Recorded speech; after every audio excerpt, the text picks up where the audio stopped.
इस वीडियो में दी हुई जानकारी इंटरनेट से ली गई है। हम इस वीडियो में किसी भी दवाई का प्रचार नहीं करते। नमस्ते दोस्तों, फार्मा सेवा पे आपका स्वागत है। आज हम बात करेंगे एक बहुत ही आधुनिक और एडवांस दवा के बारे में जिसका नाम है जैक्सियास टैबलेट।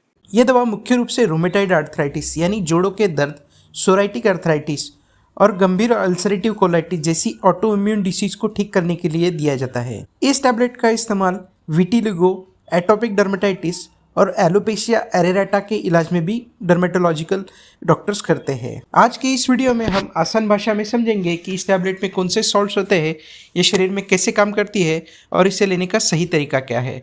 तो वीडियो को पूरा जरूर देखें। सबसे पहले जानते हैं कि ये टैबलेट आखिर क्या है। तो दोस्तों, ये एक टारगेटेड इम्यूनोमोड्यूलेटर दवा है।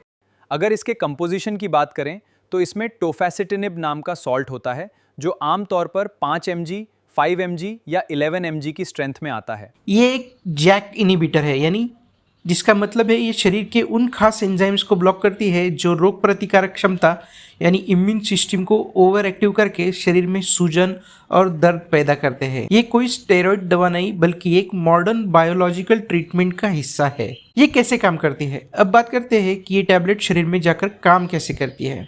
हमारे शरीर की इम्यूनिटी जब गड़बड़ हो जाती है तो शरीर अपने खुद के टिश्यूज पर हमला करने लगती है, जिससे जोड़ों में गंभीर सूजन, दर्द, जकड़न या आंतों में ब्लीडिंग और छाले होने लगते हैं।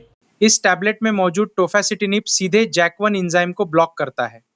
इससे इम्यून सिस्टम की ओवर एक्टिविटी शांत होती है, जोड़ों की सूजन कम होती है और आंतों की अंदरूनी परत को ठीक होने में मदद होती है।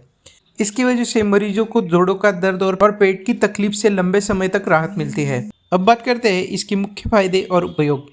डॉक्टर्स इस दवा को मुख्य रूप से इन गंभीर समस्याओं में प्रिस्क्राइब करते हैं। सबसे पहला है अल्सरेटिव कोलाइटिस यानी आंतों की गंभीर सूजन, पेट दर्द, बार बार दस्त और ब्लीडिंग को रोकने के लिए। दूसरा है रूमेटॉइड आर्थराइटिस, जोड़ों में सूजन, दर्द और सुबह की अकड़ को कम करने के लिए इस टैबलेट का इस्तेमाल होता है। तीसरा है एंकिलोजिंग स्पॉन्डिलाइटिस, मुख्य जोड़ों की जकड़न व सूजन को ठीक करने के लिए। चौथा है सोराइटिक आर्थराइटिस, जोड़ों के दर्द के साथ साथ त्वचा पर होने वाले चकत्तों और सूजन में राहत पाने के लिए भी इस टैबलेट का इस्तेमाल करते हैं। पांचवा है एटोपिक डर्मेटाइटिस, गंभीर एक्जिमा या त्वचा की जिद्दी एलर्जी के मामले में खासतौर पर यह उन मरीजों को दी जाती है जिन्हें पुरानी अन्य दवाइयों से फायदा नहीं मिल रहा होता है। यहाँ तक कि बच्चों में जुवेनाइल इडियोपैथिक आर्थराइटिस के लिए भी डॉक्टर इसकी सलाह देते हैं। ये बीमारी को आगे बढ़ने से रोकती है और ये एक बहुत ही असरदार दवा है, इसलिए इसके उपयोग और फायदों का दायरा काफ़ी बड़ा है। अब बात करते हैं इसे लेने का सही तरीका। इस दवा को लेने का तरीका बहुत महत्वपूर्ण है। टैबलेट को हमेशा डॉक्टर के बताए डोज के अनुसार ही ले। इसे पानी के साथ पूरा निगले, चबाए नहीं। इसे आप खाना खाने के बाद या खाली पेट दोनों तरह ले सकते हैं, लेकिन सबसे ज़रूरी बात यह है कि असर को बराबर रखने के लिए इसे रोजाना लगातार एक ही समय पर ले। कोर्स को अपनी मर्जी से बीच में अचानक बंद न करें, वरना लक्षण दोबारा लौट सकते हैं। डॉक्टर की सलाह के बिना इसमें कोई बदलाव न करें। अब बात करते हैं साइड इफेक्ट्स की। ये एक इम्यूनिटी कंट्रोल करने वाली दवा है, इसलिए इसके कुछ साइड इफेक्ट्स हो सकते हैं।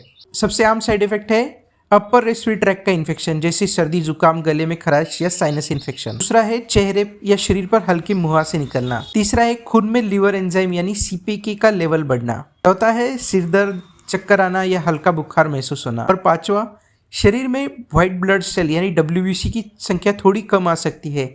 यदि कोई गंभीर इन्फेक्शन या स्किन पर छाले, दाने दिखे तो तुरंत अपने डॉक्टर से संपर्क करें।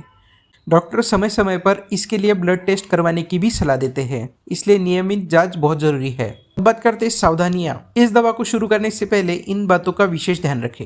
सबसे पहला है इन्फेक्शन की जांच। इम्यूनिटी को कम करती है, इसलिए डॉक्टर इलाज शुरू करने से पहले टीबी, हेपेटाइटिस या अन्य गंभीर इन्फेक्शन की जांच करवाते हैं। अगर आपको पहले कभी टीबी या कोई गंभीर इन्फेक्शन रहा हो तो डॉक्टर्स को जरूर बताएं। प्रेगनेंसी और स्तनपान, यह दवा गर्भ में पल रहे बच्चे को नुकसान पहुंचा सकती है, इसलिए प्रेगनेंसी और ब्रेस्ट फीडिंग के दौरान इसका सेवन पूरी तरह असुरक्षित माना जाता है। डॉक्टर की सख्त सलाह के बिना इसे न ले। तीसरा है वैक्सीनेशन। इस दवा को लेते समय किसी भी तरह के लाइव वैक्सीन लगवाने से बचना चाहिए। अन्य दवाइयाँ, अगर आप कोई एंटी फंगल, एंटीबायोटिक या ब्लड थिनर ले रहे हैं तो उसकी जानकारी अपने डॉक्टर को जरूर दें, ताकि खतरनाक ड्रग इंटरेक्शन से बचा जा सके। किसी भी प्रकार की लापरवाही भारी पड़ सकती है। तो दोस्तों, ये थी इस टैबलेट की पूरी और सटीक जानकारी। ये एक बहुत ताकतवर और प्रिस्क्रिप्शन दवा है। इसे अपने मर्जी से कभी शुरू या बंद न करें। हमेशा अपने डॉक्टर या स्पेशलिस्ट की निगरानी में ही इसका इस्तेमाल करें। अगर आपका कोई सवाल है तो कमेंट बॉक्स में ज़रूर पूछें और ऐसी ही सही मेडिकल जानकारी के लिए हमारे चैनल फार्मा सेवा को सब्सक्राइब करना न भूलें।